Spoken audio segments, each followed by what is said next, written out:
Hello and welcome, everyone. My name is Yuvika Wahi, and I'm the head of content and community at Rental Scale Up, a short-term rental news platform.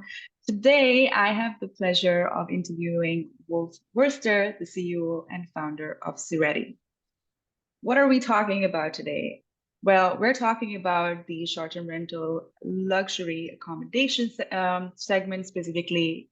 What is it that luxury travelers are looking for in the accommodations they book? What kind of destinations do they prefer?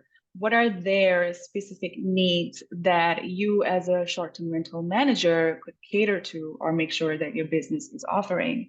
So we're going to get into all of that with Wolf, specifically because Wolf and his organization has put together a really interesting resource for luxury short-term rental operators, the Sirreti Insights Report.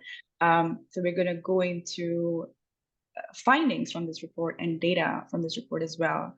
Thank you, Wolf, for joining me today. I am really glad that you could make the time, and I'm really excited for everyone to hear from you.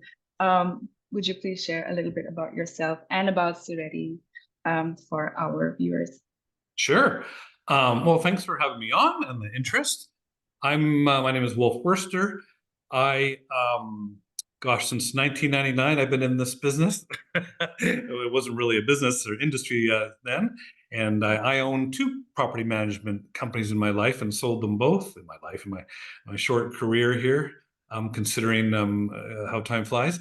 And we just, my history and experience with our little teams was full property management in the very high. Even today, it's considered very high end. As 10 years passed since my last company. And so what I did, I had some reflection just before COVID, and I was still even during COVID, I was still getting inquiries. So it was very interesting, and I knew I had an idea after selling the second company what I wanted to do, and it was something to fulfill a niche that I didn't have. I mean, when I started, there was like 5 of us, and we all worked together all around the world. It was great. We referred business to each other. This is pre-Airbnb, and we had these very high-end clients with NDAs, and so we worked together. And I thought, gosh, there's still no opportunity for newbies or even those that are existing that want to expand their inventory into excuse me, the high end. And is there a knowledge center? Is there an association? So that's kind of what we've done at Sirreti. Was I think we call it a community for the luxury and ultra luxury vacation rental industry.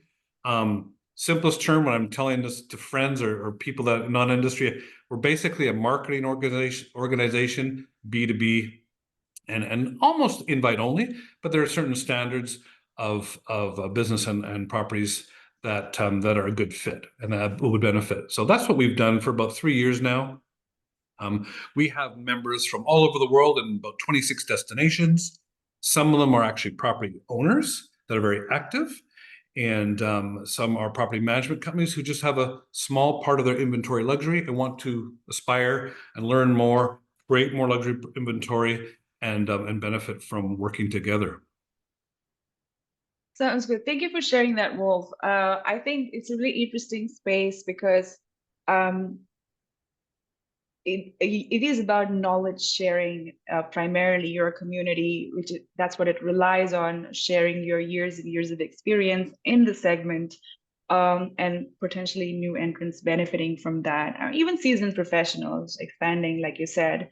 And knowledge sharing is kind of the conceit of the Sirreti Insights report as well, because the idea was to do surveys that found out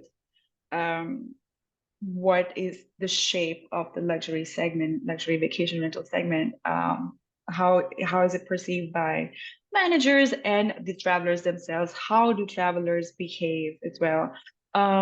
So I'm excited to talk about what you actually covered in the report. Sure. But maybe you could share a little bit about how the report came together. What was your methodology for creating this report? No, great question. So it was a real combination. It's just not from my little work history. Several ways. We did it. We actually, first of all, we conducted over 75 surveys. Unfortunately, we only use about 27 of them in the report because we've learned from the industry that not ethical, but it's not appropriate not to use survey responses that had a low response rate. So we spent days and months of work that, that report should be this thick, but it isn't. So we do it the right way and just reported the findings from about 27 surveys, and those surveys went out to several sectors. First of all, it was luxury travel agents around the world, which I think allotted to about 1,700, and they had repeated number of surveys throughout an 18-month period. We surveyed our members, we surveyed potential members, and we surveyed the ultra high net worth individuals. And most of that is from what we did, because we're a small company, was piggyback on an existing professional survey that is done with a large company, and basically bought our way into asking about 9 questions. And that was our exclusive content. And that's how we were able to access it. We don't work, we're a B2C or B2B, so we don't have any more direct relationships with the ultra high net worth. So that's a combination. And then we have a gentleman in the States who's a colleague of mine. He is a data scientist who basically was moonlighting for us for about 1.5 years to help get this and steer this. And as well, we had some copywriters. We had quite a handful of people work on and off the project. It was our first time, so we knew it wasn't the wrong way or right way, but I just try to put myself and some of our members in the position of, what do you want to know? What's going to be helpful? And the result was, and the responses were, well, I need to know how to access these wealthy people, or what, I don't even use travel agents. What do they want? Where do they go? What are their trends? What destinations should I expand into? It was such a variety of responses. And still today, now that they've received the report just last month when it came out, I still get a mix of feedback from what they value and was useful for them. So ultimately, it's a big cross section, and that's how we did it. It was a time consuming process, but we did it. All good things take time, so you took That's yours. about. And yeah, and this that has resulted in a really insightful report, because I've had Thank you. the possibility to read it. And it's also useful, obviously, it's also helpful to know that you only kept the results with a reasonable sample size of Correct. respondents to make sure that the findings were actually really applicable. One thing that I would like to maybe kind of get into before we go into the findings themselves is, you use the term high net worth, very high net worth, and ultra high net worth for individuals who are luxury travelers. Maybe could you get into a little bit what these terms mean for our audience, especially in terms of like luxury short-term rental market, how these terms are defined, basically? No, definitely. And believe it or not, they're kind of unless you work in banking or any sort of industry that relates to very wealthy people, you wouldn't know. And so these are not just travel or STR terms. They're sort of anyone who deals with the wealthy has sort of understands what they're a little bit more about them. But I'm happy to share, because most of us don't know what that means in our industry.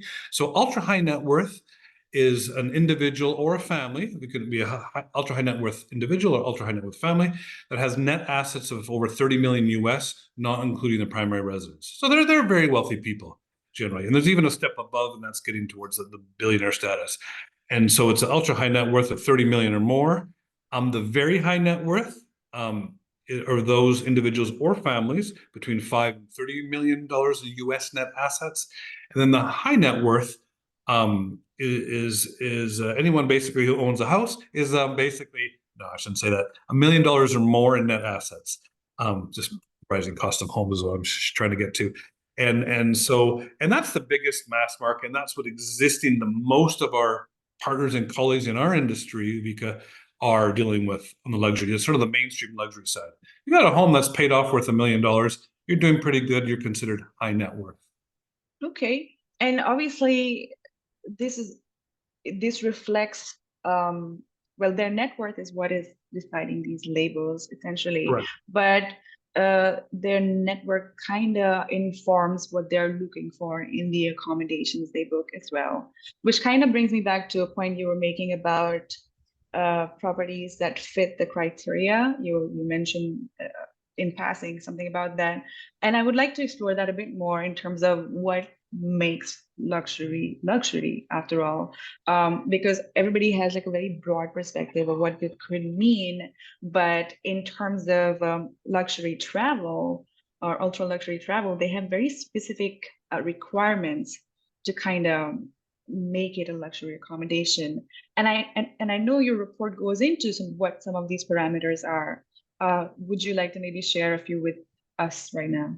Yeah, I want to share it for sure. It's important to sort of, and it's a tough question, and I started with some people from the hospitality, sort of the mainstream hotel industry, trying to define that. I asked them, how did you guys define what is a luxury property? And we kind of paralleled that with our team who did the report. But I've been using the term luxury private accommodations and then defining sort of a drawdown system, what that is defined. And it used to be, when I started, it was price point.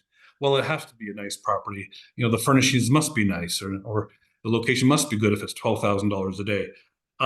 But what we've come to, and this is not just me, this is several of us over a long period of time. I'm trying to help define it, and by no means the so-called Bible. This is just how we're at least putting a name and some sort of definition. And we've come down to sort of three categories, and basically their location, standards of operation, and the physical characteristics. And you can imagine under physical characteristics, what that means is decor, furnishings, layout, a kitchen, open space, private space, exterior, etc. And if those are determined to be substantially higher or better than those of other luxury private accommodation, then that can be considered luxury. It's so broad, it's a difficult, right? And then when I moderate panels, I always ask everyone this, and very few people have an answer, or we don't know, because no one's a deciding factor. It's very subjective. And of course, price point comes to definition as well. But that's very different, because we all know you can go to Thailand and other markets where costs are a little bit lower, and for $1,000 a day, you have an impressive property. Whereas $1,000 a night, maybe in the high season in Courchevel, you're not getting too much. So that's very subjective geographically as well. That makes sense, because I think it also depends a lot on coalescing these factors coalescing with personal preferences as well. So Totally. And it cultural. makes sense. Yeah. And I think we portrayed a little bit of an example of Greece and Albania in the, and then some people look at that and respond to us in comments, had a lot of feedback. Well, that's, Greece is a very well-established brand. When you go to Mykonos, for example, it's and some of the other islands is very, and that's because they have infrastructure. They have the brand of Mykonos. There's expectations, there's history, there's infrastructure. You might have a better physically looking property in Albania where the waters are the same. It's a 40-minute flight, yet you don't have some of the other aspects. But within the market of Albania, people that come from Toronto, from the capital, they say this is the most beautiful, property, and it's luxury to them. So I think this is going to be an ongoing challenge. Well, but there's an opportunity there as well. I mean, obviously, infrastructure would play a big part, and infrastructure is not something you can sort of manage or control as an individual or a business, but it does leave possibilities open for how a market might grow Right. as well. Absolutely. You were talking about destinations, but you were talking about beach destinations. I know in the report you also talk about ski destinations that are popular among luxury travelers, and you list top 10 destinations that are preferred by luxury travelers or high net worth, ultra high net worth travelers.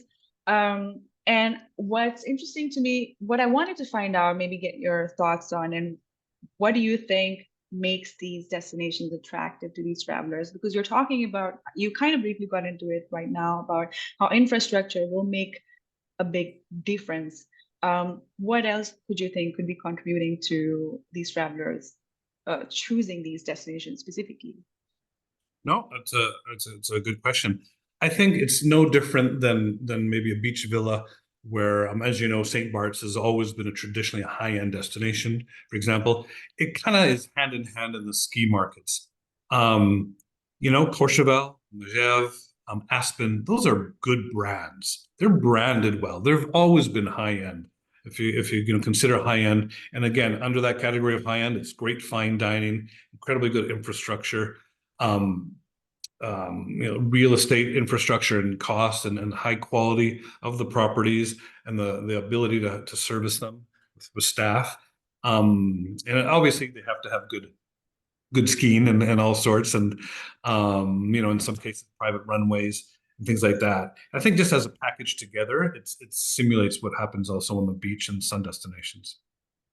That makes sense. And it's interesting that you're talking about also the branding of these destinations, because it's also, I feel like the perception of a destination has a lot to do with how people interact with that destination, or who goes to that destination. Totally, yeah.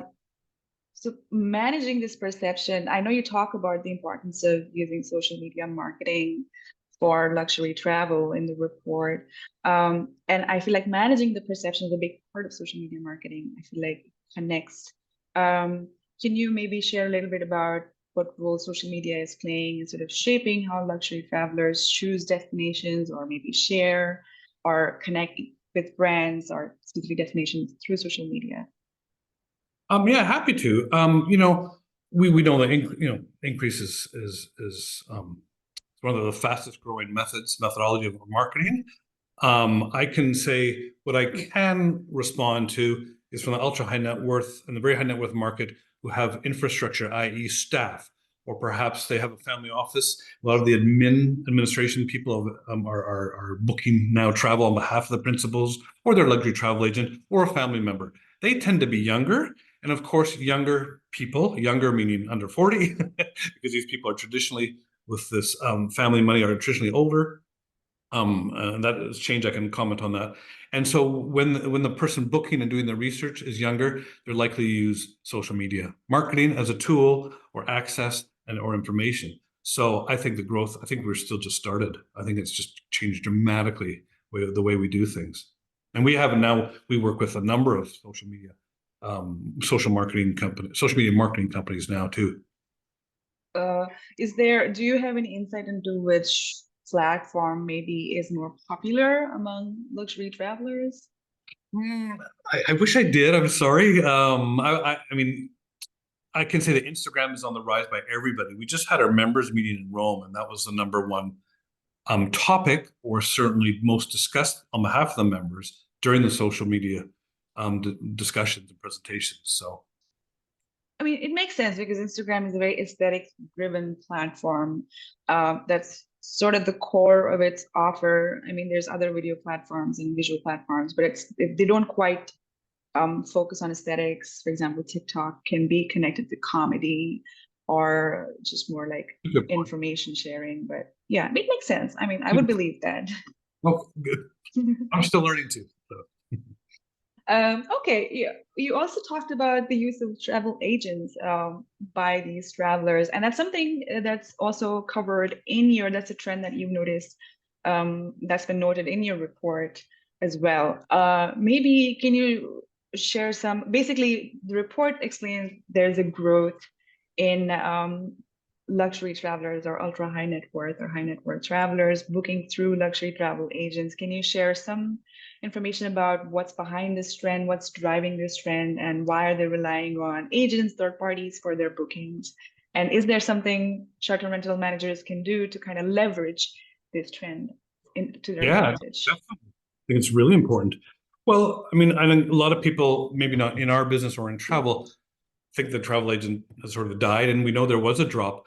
I personally, and we're still trying to work on why all of a sudden we've identified, and this is the team who put together the report, at least not a minimum, but at least 1,600 travel agents since COVID, and most of those are in North America, and we found those through association memberships, through regulatory boards, insurance things where they have to legally sell, travel insurance or cancellation insurance. So that's how we came up and found that number.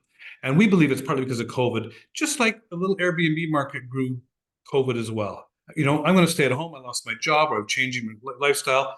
I manage 2 properties. Now I manage 10. It's the growth of the industry. It's also very consistent with the growth in wealth. particularly in the US. So it is kind of on the same parallel growth in that respect. So that's where I think it came from. And we don't know how much of these new agencies perform. We don't know how much they do. Every week we do get agents who want to be a part of Serti. They have a long form to fill out and be vetted. So until they all do that, we can have more specifics. But our own database is about 1,700 luxury agents and growing every week. So I think COVID had a bit to do with it. Yeah, that's quite a significant growth in their numbers. And I mean, right now it's extrapolation that there is demand driving this rise in their numbers as well. But yeah, it will be interesting to see over time what else you find about the performance of these sort of travel designers and how they categorize themselves and the role they play in the booking of these trips as well. I would also, I know that you talked about surveying very high net worth and ultra high net worth travelers also for your report. So it's kind of the end user who's been surveyed for your report. What were some of the most surprising trends or habits that you kind of saw emerging through this survey? Was there anything surprising that you saw as a result of these surveys?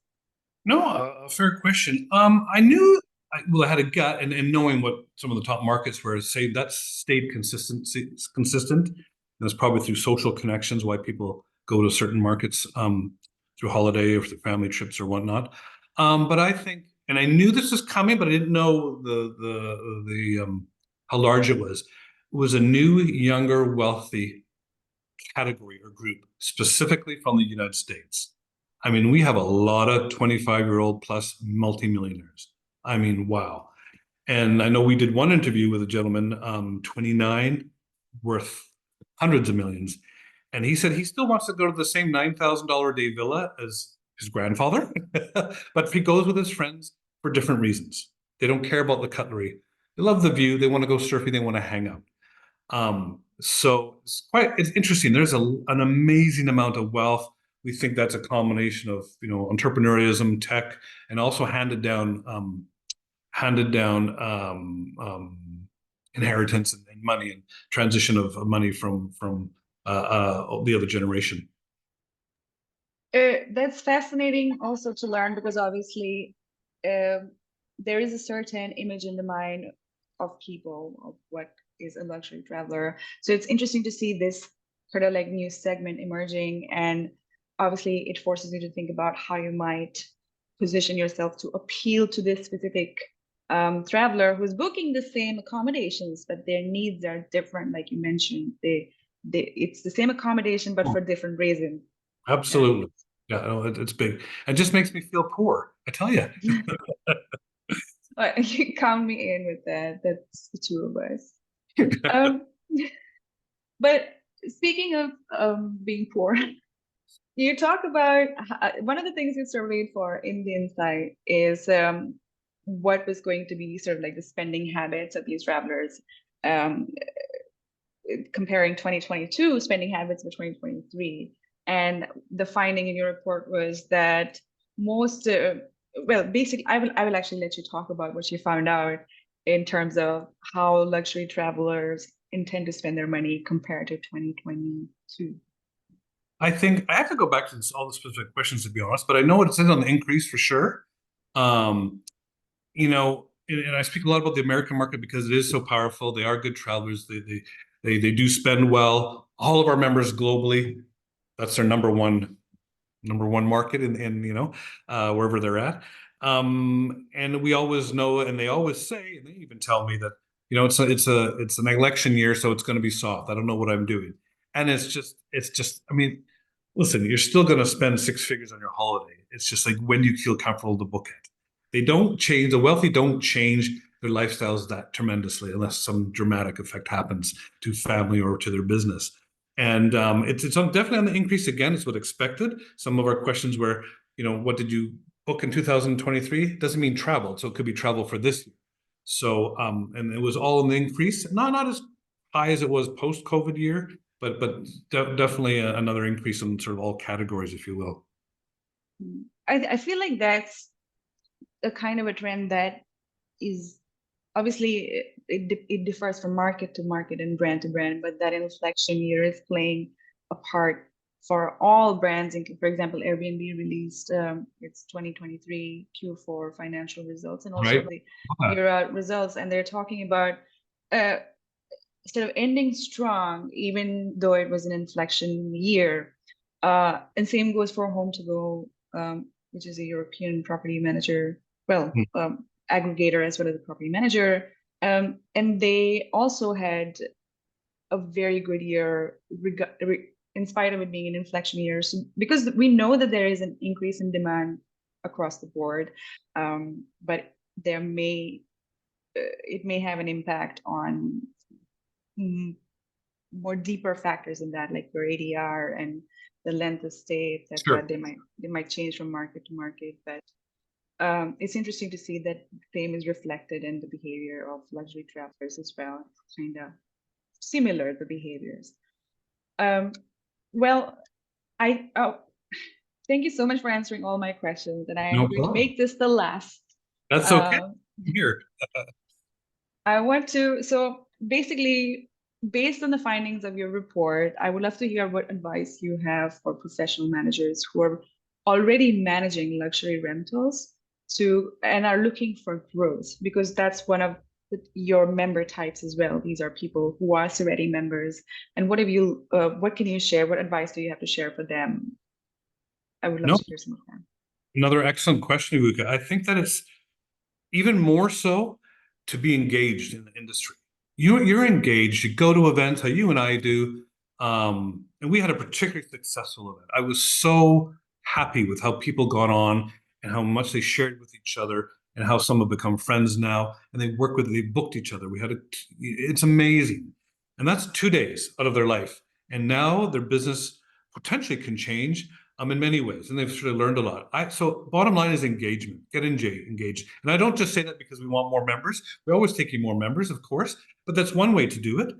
And use the luxury travel agent industry. They're learning more and more about the industry. They need it as a resource. They're getting more asked about it, so I think that's important. But I would say just learn, get engaged, be out there, come to the events, and get to know others in non-competitive markets and learn from each other.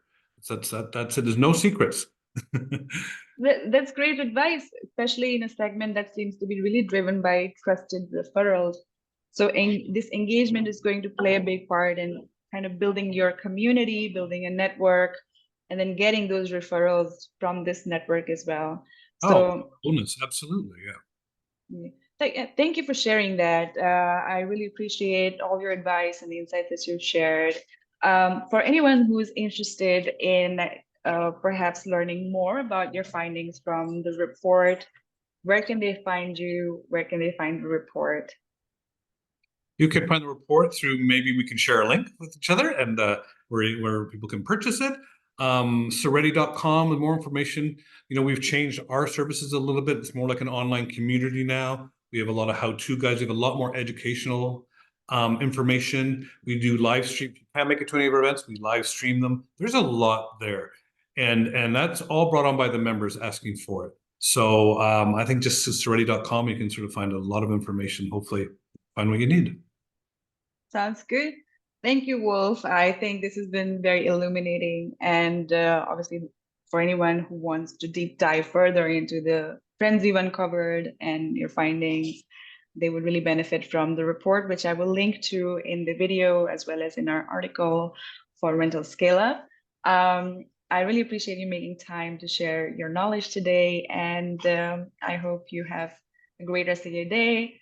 And also a great rest of your day to our audience. Thank you, guys. Thank you.